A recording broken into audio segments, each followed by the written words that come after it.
주님께서 강림하시고 주님께서 다시 오실 것이다라고 하는 이 재림신앙이라고 하는 것은 이것은 종말에 대한 신앙입니다. 다시 말하면 종말이 있다라고 하는 믿음과 확신 속에서 고백되어지는 신앙의 내용이 바로 뭐냐면 주님께서 다시 오실 것이다라고 하는 거죠. 그러니까 재림신앙이라고 하는 것은 다시 오십니다라고 하는 그런 신앙일 뿐만 아니라 뭐냐면 우리에게는 분명히 종말이 있습니다라고 하는 그런 신앙의 고백을 이야기하고 있는 겁니다. 주님의 강림이라고 하는 것, 재림이라고 하는 것을 사실은 파루시아라고 그렇게 헬라어로 쓰여오고 있거든요. 이 파루시아라고 하는 말은 다시 오신다라는 뜻이 아니에요. 사실은요. 이것은 뭐냐면 주님이 우리에게 오늘도 오십니다라고 하는 그런 뜻입니다. 말하자면 종말과 심판을 얘기하고 있는 것이 바로 파루시아라고 하는 그런 의미라고 얘기할 수 있는 거죠. 형제들아 7절에 그죠? 야고보 주의 형제가 형제들을 부르고 있습니다. 또 9절에도 형제들아, 10절에도 형제들아. 오늘 야고보서를 통해서 보면 그죠? 어두운 세상 가운데 우리가 빛을 찾아서 살아가고 있는 사람들인데, 그런데 오늘 주님께서 우리에게 가까이 오셔서 우리에게 뭐라고 말씀하시며 부르시냐면 형제들아 라고 하는 말로 부르시고 있다. 다시 말하면 오늘 주님이 나를 어떻게 부르시고 계시느냐 라고 하는 그 부름으로부터 하늘에 계신 우리 아버지요 라고 하는 주기도문의 얘기도 마찬가지 아니겠어요? 아버지를 향해서 부르고 있는 그 부름말 자체가 사실 어떻게 보면 그 다음에 다른 이야기들은 생각할 필요도 없는 거죠. 주님의 형제인 야고보가 누구의 형제예요? 바로 예수 그리스도의 형제 아니에요. 그런데 그 예수 그리스도의 형제가 우리를 향해서 형제라고 다시 부르고 있다는 것은 주님의 부르심이죠. 그런 의미에서 오늘도 우리를 찾아오셔서 그죠? 형제요, 자매요, 내 사랑하는 누구요 라고 그렇게 우리를 불러주시고 있다라고 하는 것을 마음속에 상상을 해보면 그러면 어떻게 돼요? 마음속에 있던 근심이 툭 떨어져 나가죠. 마음속에 있던 불평도 툭 떨어져 나가죠. 왜? 주님이 내 형제가 되시기 때문에. 자, 그러면서 얘기합니다. 그러므로 형제들아 주께서 강림하시기까지 길이 참으라. 네. 주님이 언제 강림하실지 우리가 알 수가 없어요. 아니, 예수님이 살아생전에 제자들 중에 어떤 사람이 와가지고 예수님께 묻습니다. 아니, 그때가 바로 이때입니까? 언제입니까? 라고 얘기할 때, 그럴 때 예수님께서 말씀을 하십니다. 뭐라고 말씀하셨어요? 그거는 내 권한에 두신 것이 아니다. 우리들에게 가르쳐주고 우리들에게 나타내시는 바로 그 종말의 때라고 하는 것은 예수 그리스도가 갖고 있는 것이 아니라 그것은 바로 성부이신 아버지 하나님께서 그때의 권한을 갖고 있다라고 그렇게 얘기하죠. 그러니 너희는 어떻게 하라는 거예요? 그러니까 너희는 기다리라는 거예요. 오늘 우리가 이 대림절 기간 동안에 그렇습니다. 우리가 참으면서 길이 참으면서 사실은 우리가 주님이 오심을 다시 한번 강림하심을 다시 한번 마음속에 그리워보고 상상해보고 기억해보는 겁니다.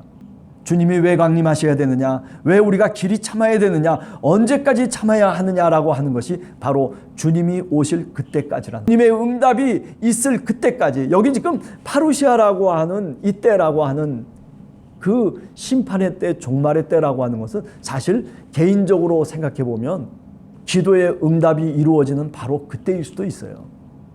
아니, 어떤 사람에게는 자기가 이제 목숨이 다하고 그래서 하나님 나라에 가는 바로 그 종말의 때일 수도 있고, 또 더 넓게 보면 온 우주가 이제 종말을 맞이하는 바로 그런 때일 수도 있는 거죠. 그러나 오늘 우리가 이 대림절에서 생각을 해보면 그죠?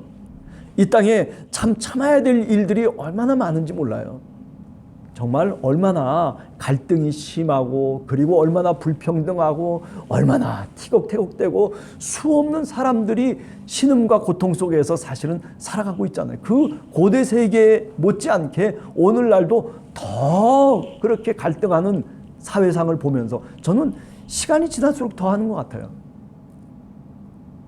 저희 어렸을 때만 하더라도 이렇게까지 사회가 갈라지고 그리고 이렇게까지 그저 세밀하게 갈등을 일으키는 그런 경우들이 사실 없지 않았나 저는 그렇게 생각을 해요.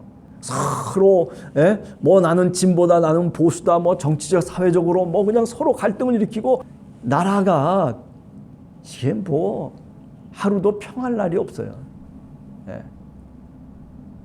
우리 집안은 뭐 안 그렇습니까? 조금 좁혀가지고 우리 삶도 그래요. 편안한 날이 별로 없어요, 사실은요. 그게 인생이고 그게 우리 삶의 길이라고 하는 것을 우리는 철저하게 오늘 느끼면서 살아가고 있어요, 사실은요. 이런저런 일들로 인해서 사실은 우리의 삶이라고 하는 게 얼마나 불완전한 삶 속에서 살아가고 있느냐라고 하는 것은 우리가 너무나 잘 알잖아요. 길이 참으라라고 하는 얘기는 뭐냐면 우리에게 그냥 참아라라고 하는 그런 말일 뿐만 아니라 우리 속에 평안을 얘기하고 있는 거예요. 종말의 때를 하나님께서 준비하고 계시다라고 하는 그 분명한 하나님의 주권을 믿으라는 거죠.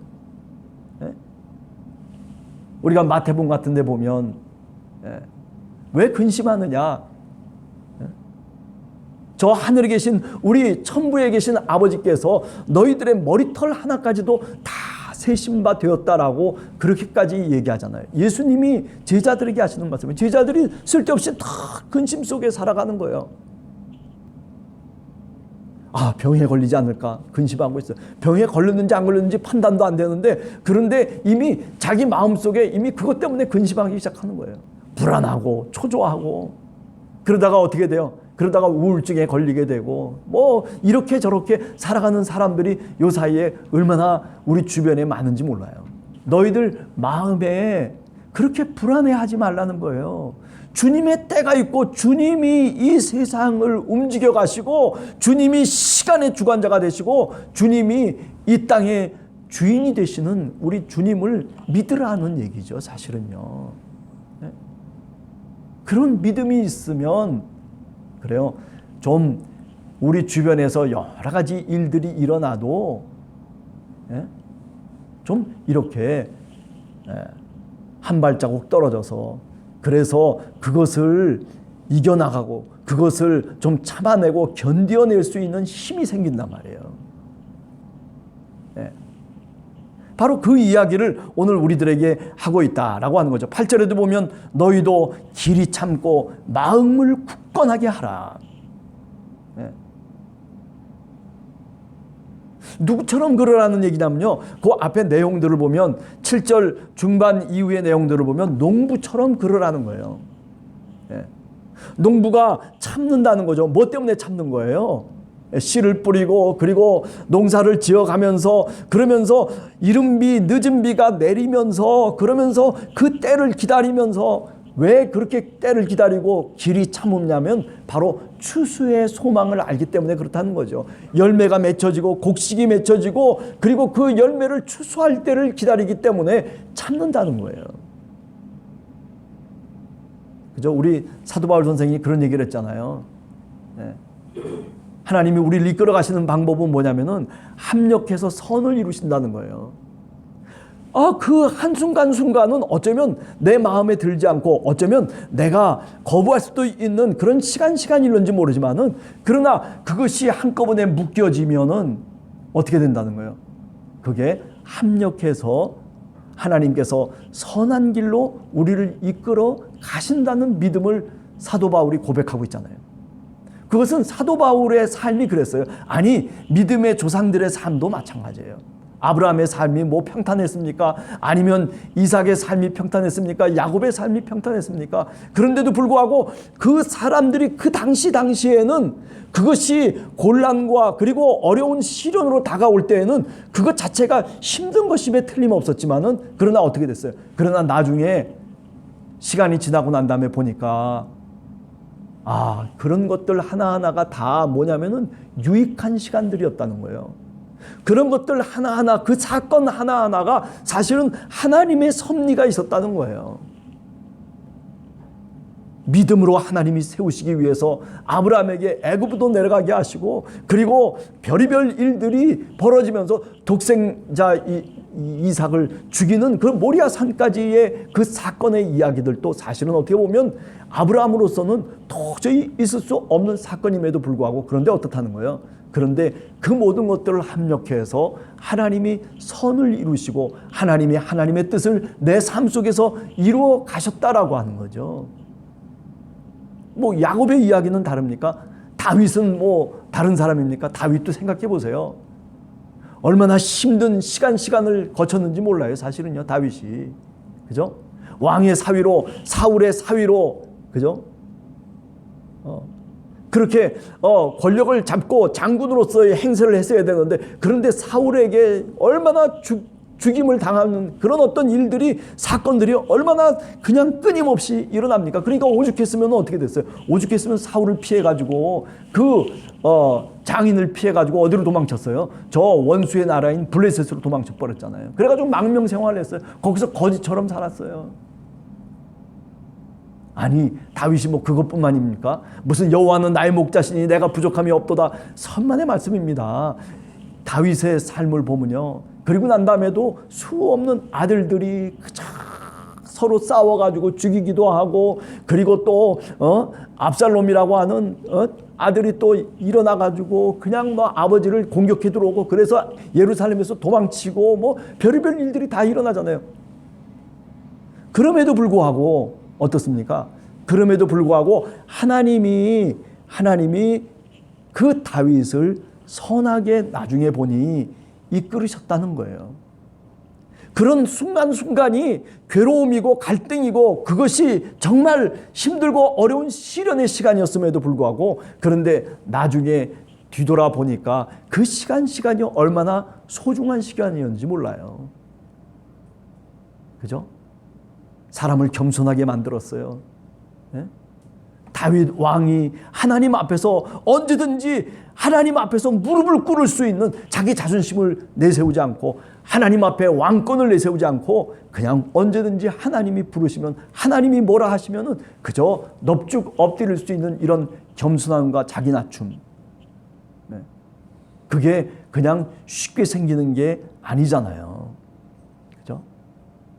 다 합력해서 선을 이루어 가시는 거예요. 네. 저는 그래서 종종 이런 생각을 해요. 농부가 씨를 뿌리는 비유가 우리가 마가복음 4장 3절 이하에 나오잖아요. 길가에도 뿌려지고, 그 다음에 돌밭에도 뿌려지고, 그리고 가시떨기에도 뿌려지고, 좋은 땅에도 뿌려지고. 이게 다 뭐예요? 합력해서 선을 이루는 거예요. 그래요. 농부가 길가에도 씨를 뿌릴 수도 있어요. 또 돌밭에 씨를 뿌릴 수도 있다니까요. 아니, 가시떨기에 씨를 뿌릴 수도 있어요. 그러나 그거 뿌린 것 하나하나가 다 소중한 거예요. 그런 것들이 있기 때문에 좋은 땅에 씨를 뿌려서 어때요? 30배, 60배, 100배의 열매를 맺게 된다는 거예요. 아, 길가에 내가 이걸 씨를 뿌렸으니까 이거 아무 소용도 없는, 내가 왜 이렇게 헛수고를 하고 내가 왜 이렇게 살았을까? 내 인생이라고 하는 게 이게 정말 허무한 인생이고 나는 아무런 가치도 없는 일들을 해냈구나. 그래가지고 뭐 말하자면 자포자기하는 사람들, 이런 사람들이 아니죠. 그죠? 씨 뿌리는 자의 비유라고 하는 것은 그런 게 아니에요. 길가에도 떨어지고 돌밭에도 떨어지고, 어떤 때는요 가시떨기에도 떨어져요. 좋았다가 또 어떻게 보면 또 그냥 그냥 이상한 일들이 벌어지고, 이런 일 저런 일들이 사실은 얼마나 많은 일들이 인생의 삶 속에 이루어집니까? 그러나 하나님이 원하시는 그 좋은 땅에 뿌려지는 그때에, 그게 바로 하나님의 때죠. 그때가 하나님이 정하신 때죠. 그때 떨어지면, 그 좋은 땅에 떨어졌을 때 어떻게 해요? 30배, 60배, 100배. 그래요. 지금까지 해왔던 모든 수고와 땀, 그리고 실패했던 모든 시간들이 다 보상이 돼버리는 거예요. 다 보상이 돼버리는 거예요. 그게 하나님이 하시는, 우리들을 향한 하나님의 역사하심이라고까지 우리가 종종 얘기할 수도 있겠다라는 생각을 해봐요. 네. 형제들아, 그죠? 그렇기 때문에 여기 뭐라고 얘기합니까? 9절에 보면 서로 원망하지 말자. 불평하지 말라는 거예요. 불평하지 말자는 거예요. 왜 이러냐 저러냐 뭐 이렇게 저렇게 불평하면서 내 삶에 대해서 나 자신에 대해서도 불평하고 다른 사람에 대해서도 불평하고 이렇게 불평하지 말자는 거예요. 하나님의 때를 기다리라는 거예요.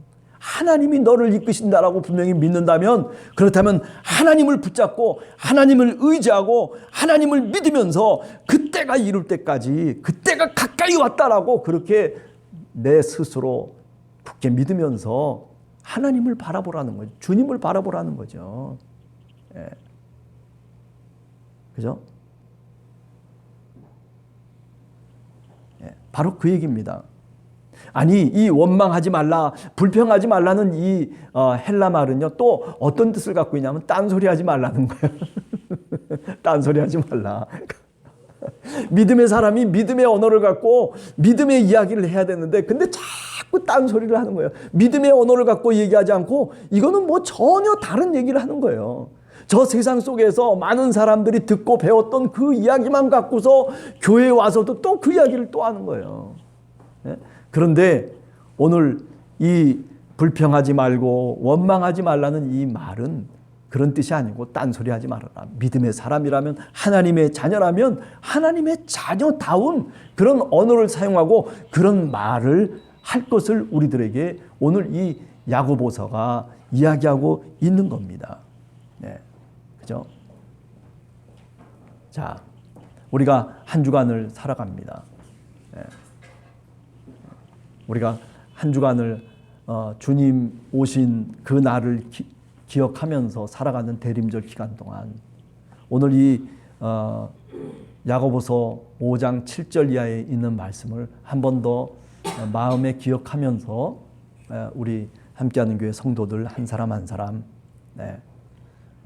좀 더 주님을 의지하고 믿음을 갖고 주님이 내 삶 속에 오실 그때가 주님 지금입니까? 한 번쯤 기도도 해보고 그러면서 물어보면서 그 하나님의 뜻을 우리가 기다리는 그런 믿음의 삶을 우리가 한 주간도 살아가는 여러분 제가 되기를 간절히 주님의 이름으로 소원합니다. 같이 기도하겠습니다. 하나님 아버지 감사합니다. 대림절 기간 동안 주님, 저희들이 주님이 이 땅에 오심을 간절한 마음으로 고백하고 또 기억하는 시간을 보내고 있습니다. 하나님, 세상이 얼마나 소란스러운지 하나님, 우리가 헤아릴 수 없을 정도로 판단할 수 없을 정도로 많은 정보들이 넘쳐나기도 합니다. 그러나 주님, 그런 속에서도 주님 밝은 빛을 저희들이 바라볼 수 있게 하시고 그 밝은 빛이 비춰지는 그 장소를 우리가 선택할 수 있도록 하나님께서 지혜를 주시고 하나님께서 우리에게 은혜를 허락해 주시옵소서. 아버지 하나님, 길이 참으라고 그렇게 말씀해 주신 것 참으로 감사합니다. 주님이 오실 그때가 언제인지 우리가 알 수는 없지만은 그러나 주님을 믿기 때문에, 주님의 말씀이 진리이기 때문에, 주님의 뜻을 우리가 보다 더 깊이 주님의 말씀을 통해서 깨닫기 때문에 하나님, 오늘도 조용히 주님을 기다리며 주님의 때를 구합니다. 사랑의 주님, 우리 함께하는 교회 성도들 가정 위에 하나님의 때를 허락해 주시옵시고 하나님의 은총과 은혜의 빛을 하나님께서 허락해 주시옵소서. 한 주간도 저희들 살아갈 때에 우리 뜻대로 살지 않게 하시고 하나님의 뜻을 기리며 살아가는 우리 모두가 되도록 주여 축복해 주시옵소서. 하나님, 코로나로 인해서 여러 가지 어려움을 당하고 있는 아기와 그리고 또 자매가 있습니다. 또 그리고 우리의 형제들이 있습니다. 사랑의 주님께서 하나님 피 묻은 손을 넣어주시고 머리 위에 얹어주셔서 하나님 나음을 얻게 하시고 하나님 보다 더 깊은 믿음의 삶으로 나아가서 합력해서 하나님이 이루시는 그 선하심을 하나님 저희들이 고백할 수 있도록 도와주시옵소서. 지금은 우리 주 예수 그리스도의 은혜와 하나님 아버지의 크신 사랑과 성령의 교통하심이 이제 기다림 속에서 믿음으로 주님을 찬양하며 그리고 합력하여 선을 이루시는 하나님의 뜻을 굳게 믿으며 살아가기를 간절히 소원하는 사랑하는 성도들 머리머리 위에 이제로부터 영원까지 함께 없시기를 간절히 축원하옵나이다. 아멘.